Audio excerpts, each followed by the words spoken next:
Welcome to the Food Professor Podcast, Season 3, Episode 24.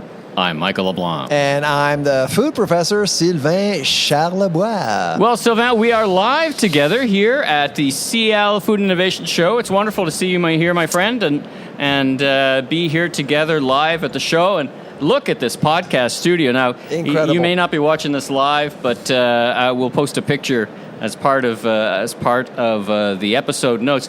The folks at CL just built us a wonderful podcast studio. Shout out to them. Yeah, the team here has been great. And very innovative because you can't see it from here, but there's people who have headphones on that are actually listening to us in the audience. So we're kind of doing something live here, which is a lot of fun. And it's actually working. And it actually works. People are actually stopping. Our morning was great. I got a picture. I'll post that picture as well. People I think people just go eat, and then they need a rest, and they listen to us. It is true. These white chairs are very very attractive. So you started the day early on a panel, not too early, 9 o'clock. So let's start there. Tell us about your panel, and it was hosted by Christina Carpio from the West Coast, who's also the Seattle ambassador here. She's kind of a master host. Right. She'll be on the pod later in the season. We're going to sit down with, or I'm going to sit down with her. Yep. But let's talk about your panel. Who was on it, and what did you talk about? Listen, typically Paul and I start off Seattle with a fireside chat. Paul who? Paul Ace. And tell us Dr. Paul Ace. And who's Dr. Paul Ace? Yeah, former vice president of Loblaws.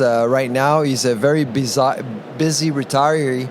He's on the board of the Marine Stewardship Council. It's a great organization known around the world for its traceability capacity in the fish and seafood industry. He's well known. Paul is well known. He's the brains behind No Name, President's Choice. He said him and Dave Nichols hired him, and back in those Blue two, Menu. the dynamic duo, those two back in the day. Oh right? Yeah, he did his work over in the UK before coming to Loblaws, and I think that was probably about 30 years ago, if not more. And basically, he stayed at Loblaws until his retirement. And him and I, we're from different generations. I'm an academic. He's an executive. And frankly, we both really enjoy each other's company. But this year we wanted to twist things a little bit, knowing that perhaps it was time to...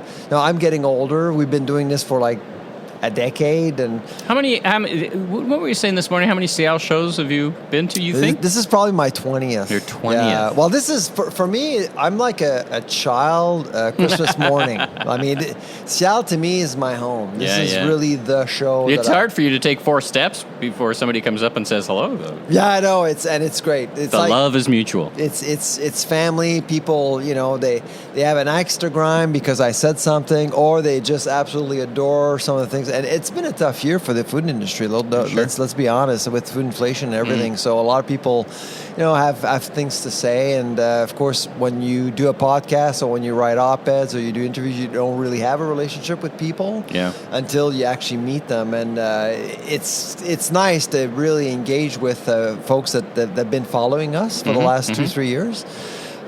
So anyways, with Paul and I, we thought maybe we should include a younger person, someone who actually has been in the food industry, but not too long, with less baggage, fewer biases, and different paradigms. Yeah, exactly. So when we had Jake on, Jake Carls from Midday Squares, when we had him on our podcast, I thought, he's perfect. Yeah, he's just perfect. Yeah. And he's just delivered this morning. So basically, the panel was about talking about the future of food, what's going on through different lenses. So Paul has his own point of view, of course, as a former executive in the industry, and he's a boomer. I'm an Xer.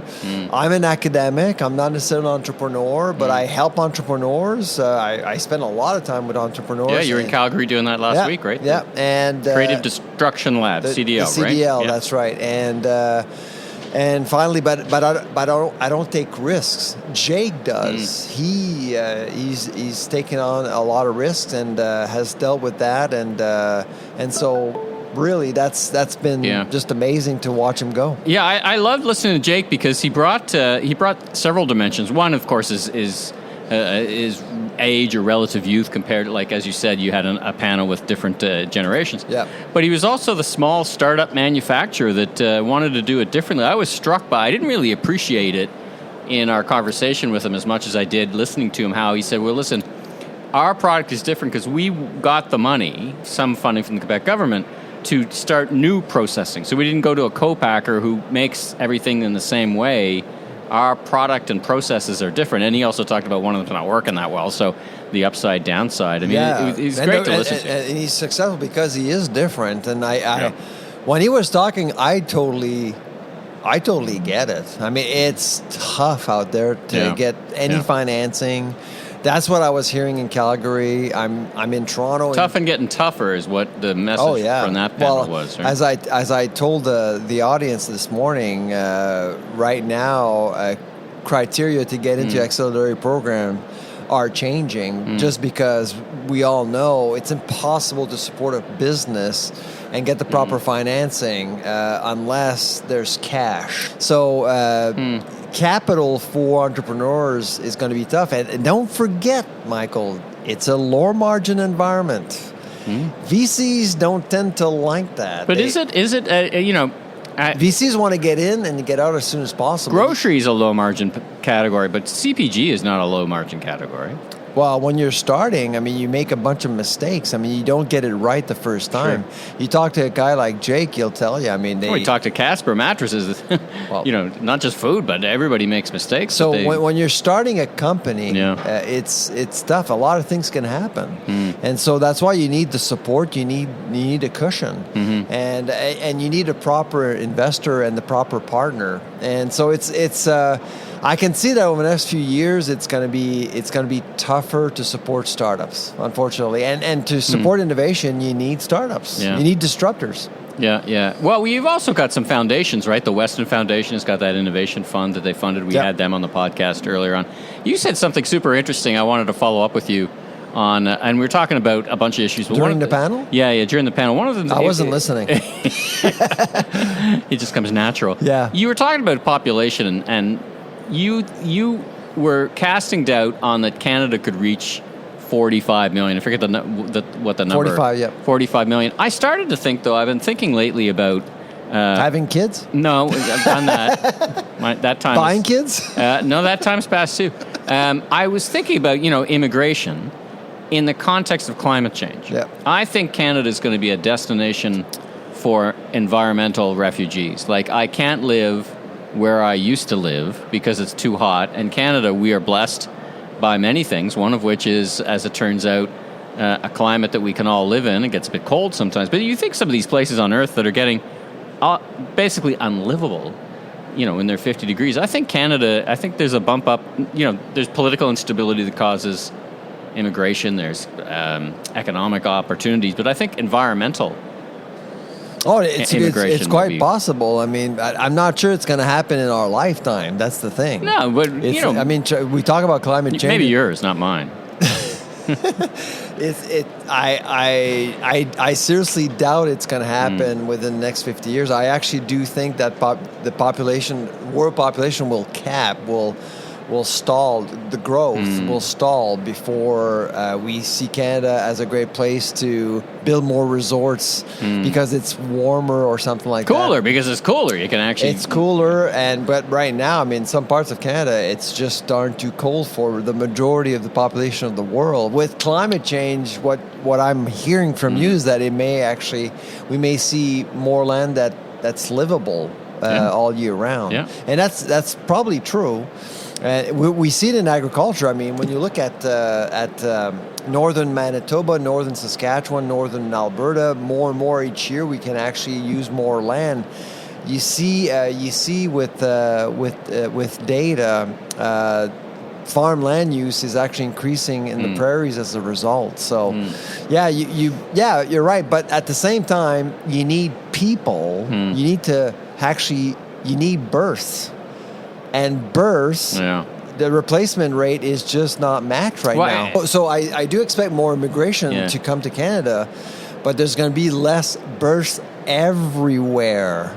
Yeah, I do see that the whole population challenge that we have and many other countries have as a factor of three things. One is the birth rate and domestic programs to encourage Canadian families to have children. But it's not working.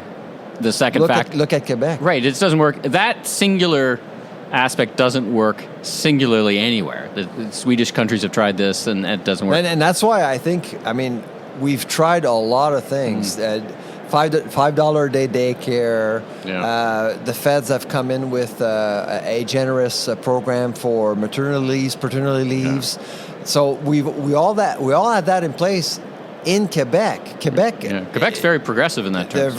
You have a very generous program, and still the birth rate is below 1.5. Well, it's dropping. I think it's a factor of three things. One is whatever domestic programs you can put in place. Two is immigration / temporary foreign workers. And three is technology. Every country's got to get the balance of that right? So you've talked... Well, what do you mean by technology? Well, technology like self-serve to be more efficient on farming. You can't you mean labor? Well, you can't just find the bodies. Like, in other words, right. I'm not talking about growing the population. I'm talking about the economy flourishing needs to be, I think, one of those three things, the balance of those three things. If you just do one of them, you're not going to be successful. Right. If all we do is import people in terms of immigration, that's going to cause its own thing. And in fact, it bids down the price of labor, and some economists would say. But at the end of the day, for the food industry to flourish, you need more stomachs, you need more mouths. That's what I'm looking from a demand perspective. Yeah. So that's why, and I think we need to figure out a way to manage a declining population within the next 30 years. And that's the point I was making this morning. Interesting. So when you have a guy like Jake, you have so many food companies coming up with new products, you need mouths to feed. Yeah. Or they got to bump off other products that are on the shelves today. Exactly. And so I think we need to accept that a little bit, because we can't really force people to have kids all the time. Yeah. So... And Canada, your argument about environment, yes, absolutely. Canada could become a place where a lot more environmental refugees come. But overall, it's going to get more difficult to get people from elsewhere to Canada, because there's going to be fewer people willing to move. Fascinating. Yeah. I just want to keep coming back to this during our podcast, not this episode. I think we've done this topic and this episode.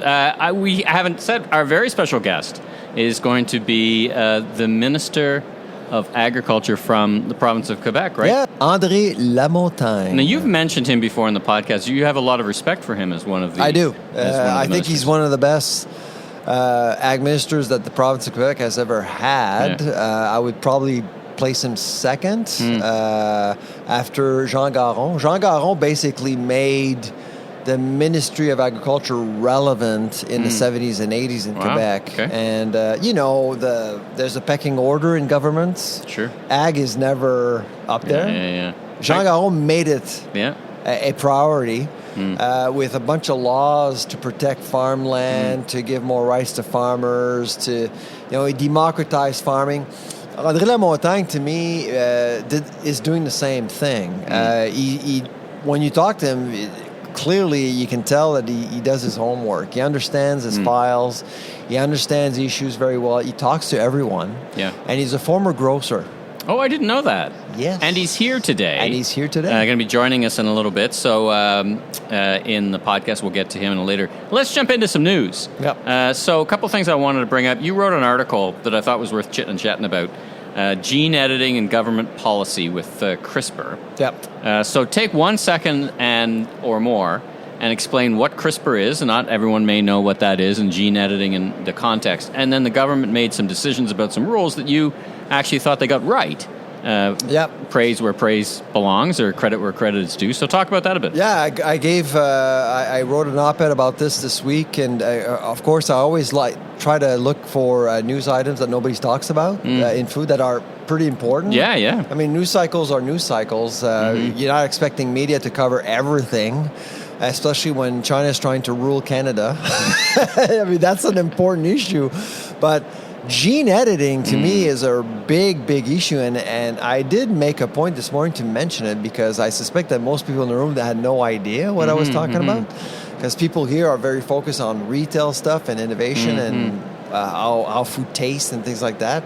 But up the food chain, you can actually influence how food tastes and how it's produced, and you can address food security by making agriculture more efficient and less prone to the effects of drought climate or change. whatever, insects or whatever. Exactly. Okay.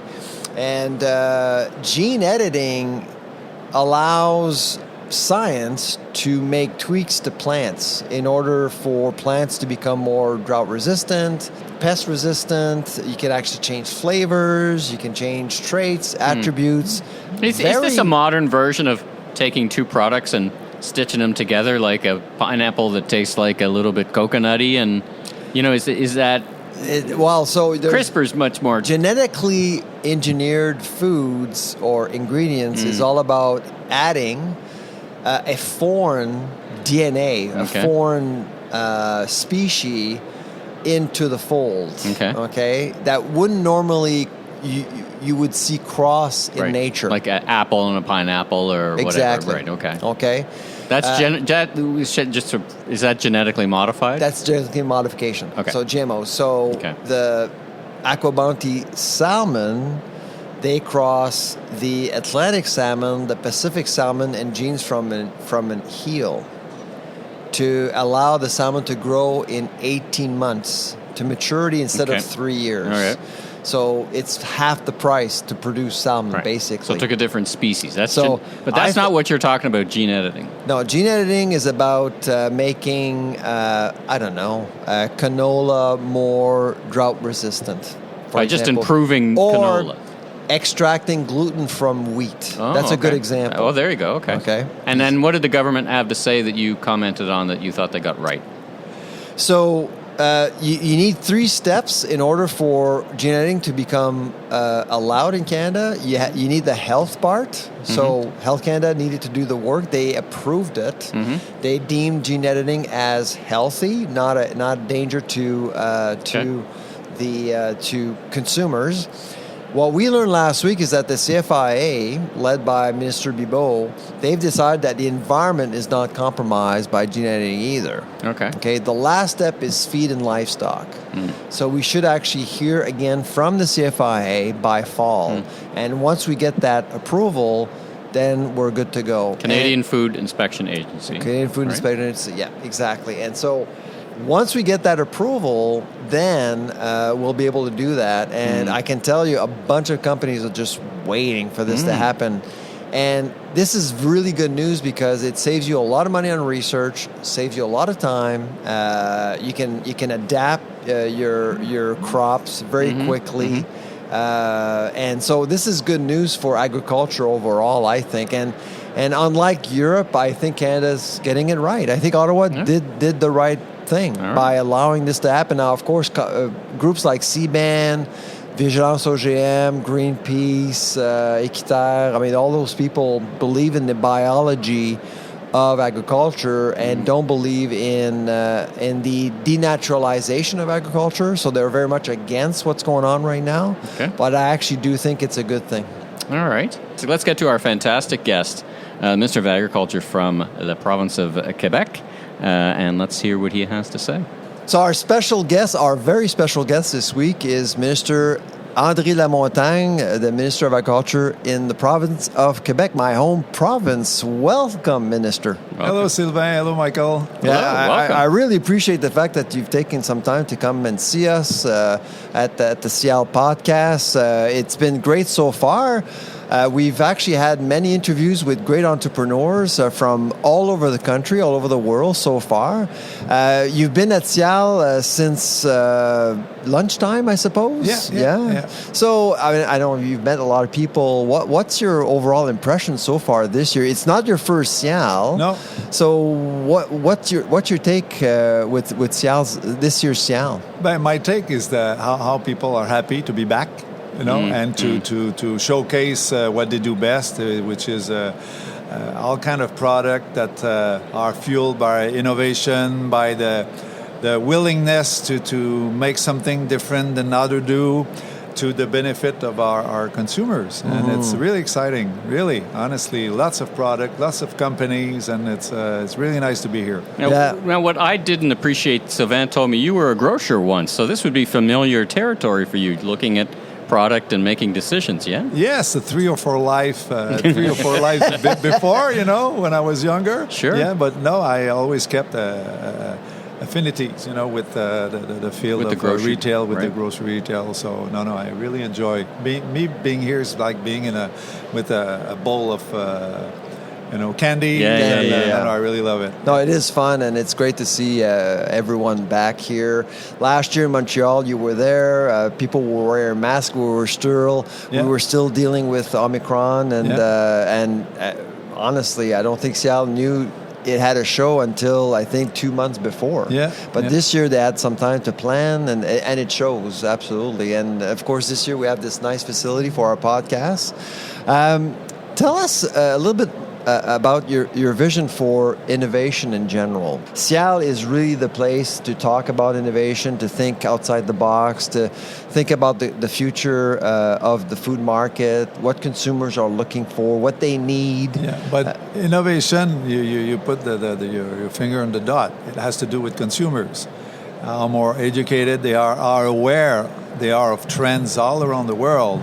And 2 things, like in Canada or in Quebec, is to meet those expectations from consumers. That needs innovation, and to be competitive in doing so, in a context where we have the challenges that we have with human resources. So innovation has to do with really being in sync with the expectation of consumers, in a context where we have issues with labor, So those 2 things together makes that our entrepreneurs need to be very creative and innovative, to get out of their plant, what the consumers want at a competitive cost.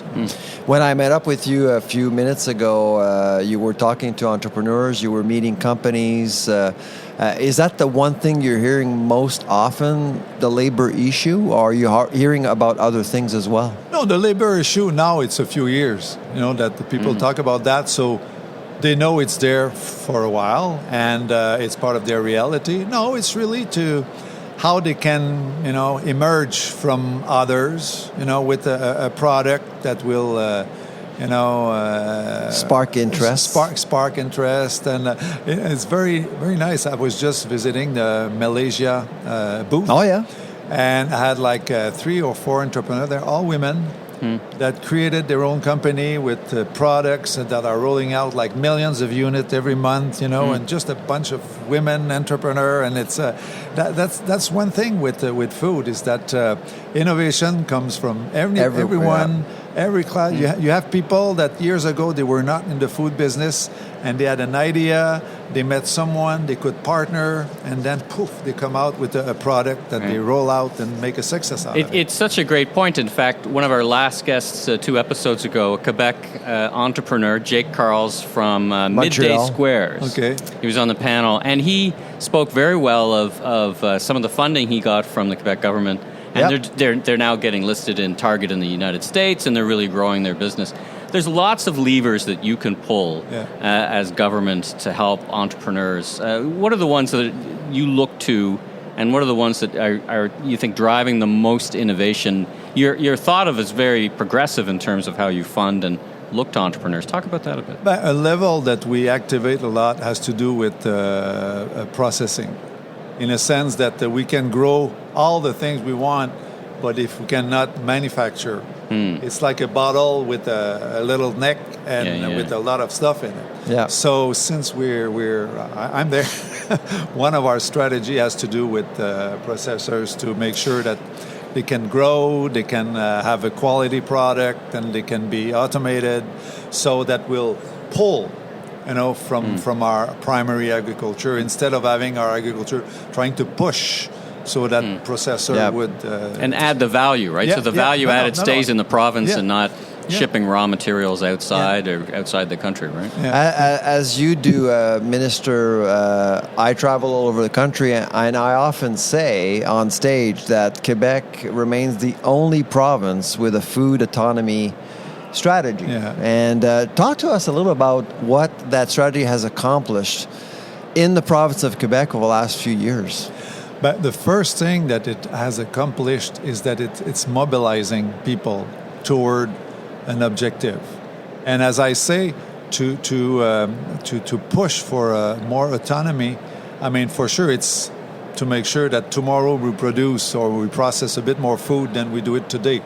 But the impact it has on the prosperity of our companies, the impact it has on the vitality of our territory, of our villages, little town in rural Quebec, because out of the 2,500 processors that we have in Quebec, about 40% has less than 10 employees, and are spread out. 40%. And are spread out through the territory. Yeah. So what we've put, our strategy relies on pushing, or raising the demand, but also increasing the supply. But a big part of strategy has to do with reinforcing the whole chain, the whole supply chain. And then the fourth pillar is to accelerate our green transition, because if we cannot have a sustainable agriculture, the consumer won't buy in, won't be with us. So, if we were to give you a magic wand, and that magic wand would enable you to do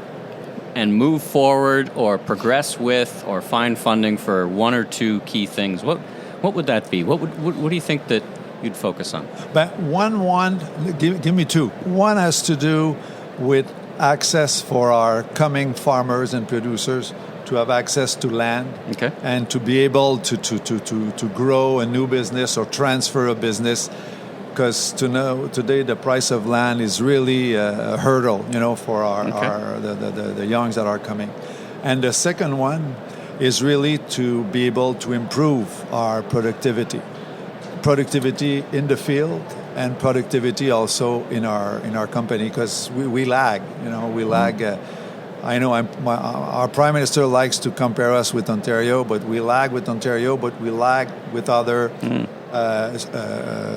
countries or jurisdictions that they do produce lots of good food. And in Quebec, we have great product. So just how could we make our companies, that are sometimes small, but so competitive that they can succeed at home, scale up, and scale up. Yeah. And that's So Absolutely. Access to the young people to be able to have a future in agriculture in Quebec, and to improve our productivity and competitiveness with our processors and also our primary agriculture. Very good. Minister, you have a busy schedule. I know you're off to another meeting. We really appreciate your time this afternoon with us. And I hope you enjoy Cial, and hope to see you again soon in Quebec or elsewhere. Hope to see you again soon, and thank you again for your time. Maybe we'll get you back on the mic next season for a longer interview. That's right. There's lots more to talk about. Thank you for the invitation. Thank you very much. Take care. Bye-bye. Bye-bye. I wanted to talk about chickens in backyards. So a couple of years ago, the City of Toronto launched a pilot program allowing you to apply to have chickens in your backyards. Now, they just paused that program. Right. And some of that rationale was they're worried about avian flu. Yep. Some of it is they were worried about having to spend like $500,000 to maintain the program. When I say maintain, it's inspections, permits, and whatever. There's a great article in Toronto Life about this. It said, well, I'm not hurting anybody. My neighbors love it. I know how to, take care of a few chickens, and I get fresh eggs. And isn't it a good thing that I can grow my own eggs when they're so expensive and food is so expensive? Do you think Toronto misstepped here, or what do you think? No, and I actually do expect more cities to do the same. The avian flu issue is... The same being not allow it. Not allowed, yeah. I'm concerned. I mean, the avian flu is a really dangerous thing. It's costing us money as consumers. Eggs are up 17%, not by coincidence. Yeah. I mean, we had to slaughter almost 2 million birds in Canada as a result. Farmers are losing sleep at night, really, and so it's been really tough for them. And right now, because of climate change, migrating birds can actually contaminate your flocks within days. Okay. And so I think risks are real. And cities are second guessing these kinds of bylaws for I think the right reasons. Okay. So, I suspect that at some point, like urban cities like Toronto will do that. Probably not cities where there's some space between houses, for example. Sure. Yeah. Like in Toronto, there's just no space. Yeah. And so if you have... Commonly not. If you have everyone actually with chicken everywhere, it's just going to be difficult to manage. Okay. Another issue that I was reading about, so DoorDash put out their numbers, DoorDash being the home delivery for restaurants. We were talking to Vince from Carpio, which is the new MPD. That's right. Kind of business. And I wanted to bring it up with him, and we did it in a roundabout way, and we'll get to that interview later in the season. DoorDash delivery company revenue grew 40% to $2 billion, topping Wall Street estimates. I was a bit surprised at that. I know there was a big lift in e-commerce, online, home delivery food order. Yep. Did you expect it to stick this long? What do you think's going on? Is this people working from home? I think is so. Is people just not getting the I think it's super interesting. When I was in LA a couple of months ago, actually now, we were trying to get food delivered and no one would take the order because there's not enough drivers and the drivers would only take premium orders. So we gave up. We actually drove out to the restaurant. We gave up. No one would deliver. Now, clearly, their business is up 40%. It's still happening. Does that surprise you that home delivery stayed this resilient? No. I think we're underestimating how domesticated the market is now. I mean, a lot of people are working from home, and they're looking at getting some entertainment at home. They want to eat out at home, and that's...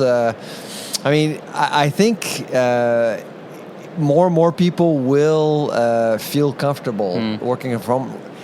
In the last 2 years, we've seen the number of ads, job ads, allowing the new employee to work from home go up by 500% in Canada. Yeah. In the U.S., it's a little bit less. But it's exponential. Do you think tipping prompts have anything to do with it? You're talking about deflation? Yeah.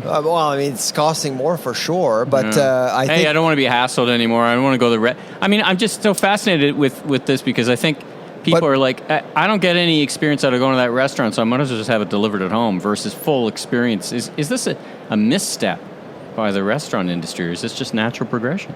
I think it's just a natural progression, but COVID really got people to think differently about entertainment, generally speaking. I mean, how do you entertain yourself? How do you define food service in your own life? What's the purpose of going to a restaurant outside your home? I suspect, we're seeing it in our numbers. Basically people are going out less frequently. So the moment or the event, like Mother's Day, for example, I don't know if you go out on Mother's Day. No, it's a nightmare. Actually, Valentine's Day. We don't go out on Valentine's Day either. Terrible experience. I'm with you. Yeah. So I've always decided, no, same Valentine's Day, Mother's Day, I'll never go out. But this year, every day is a special day with my wife, by the way. So I don't need a Valentine's Shut up. Day.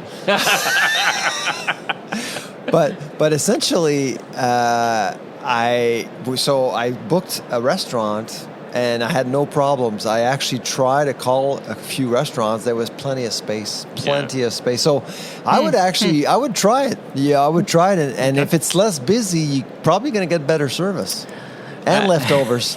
And leftovers. Yeah. All right, last thing. There was some news in the AI world this week. Again, ChatGPT came up on your panel. But Professor Hinton left Google. He's a University of Toronto professor. Yep. I've compared him to our generation's Oppenheimer, the creator of the atom bomb. He said, I'm leaving Google. This has gone too far. Any second thoughts about using AI in your work?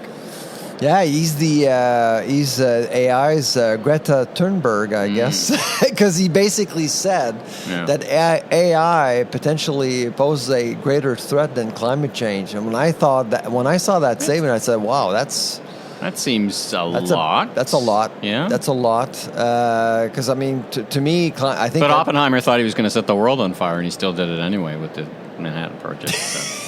Yeah, exactly. I mean, I'm not an AI expert. But you use it in the modeling when you must use it. Yeah, you've talked about using it in like Canada's food price report. I'm a user of AI, but I have people working on models. I don't develop the model. I mean, I'm a big fan of machine learning and AI. I don't see the threat. I don't see, I believe in humanity and I believe in judgment, but I do recognize that the technology doesn't have ethics or morals. I mean, that's really... Well, it does. Whatever trains, it gets the morals and ethics of whoever trains it, I guess. Right. Is also an issue and bonus. And what I'm concerned about, and I think this is really what's going on with Twitter right now, with the mob mentality, is that the AI is about... getting people engaged by... it's the rage algorithm. It's the rage. Yeah, exactly. Yeah. And so the polarization that we see in politics on Twitter is not necessarily by coincidence. It's by design. And I think it is created by AI. That concerns me quite a bit. So the public discourse, which I think is important, especially when it comes to food, may become way more difficult to achieve compared to a few years ago, because we're retailing AI right now through chat box like Chat GPT. Right. All right. Well, it's going to be good. Maybe one day it'll become self-aware and then turn around and kill us all, just like in Terminator. Exactly. So it'll be the end of days. Shout out to Miles Bennett Dyson, who was the guy who created it on Terminator 2. So he's my... Is that... Oh, he's that last generation's Oppenheimer. Now it's this guy. Anyway. He does die in the end, right? He does, but he does do it trying to save everything, realizing his mistake. Right, but he doesn't live the day. Does this sound familiar, by the way? All right, well, listen, this is a great episode, and we're here live at Sale for another couple of days. It's the Tuesday. We're recording this on the Tuesday. We're here to the Thursday. So just for the folks listening, we're interviewing lots of, everything from the judges to the winners to Sylvain, you're walking the floor finding just interesting people for us to interview. For media interview, I got a day of solo interviews, and they'll be through the summer, basically. We're going to get lots of content from being at the show, and shout out to Mel and the team at Cial for being such gracious hosts and building us a nice home for a few days. And listen, shout out to great to always be together with you. We got a few days together, which is great, which is fantastic. And for now, I'm Michael LeBlanc, consumer growth consultant, podcaster, whatever else I do on any given day. And you are? I'm the food professor, Sylvain Charlebois. All right, everybody. Safe travels, and see you again next week.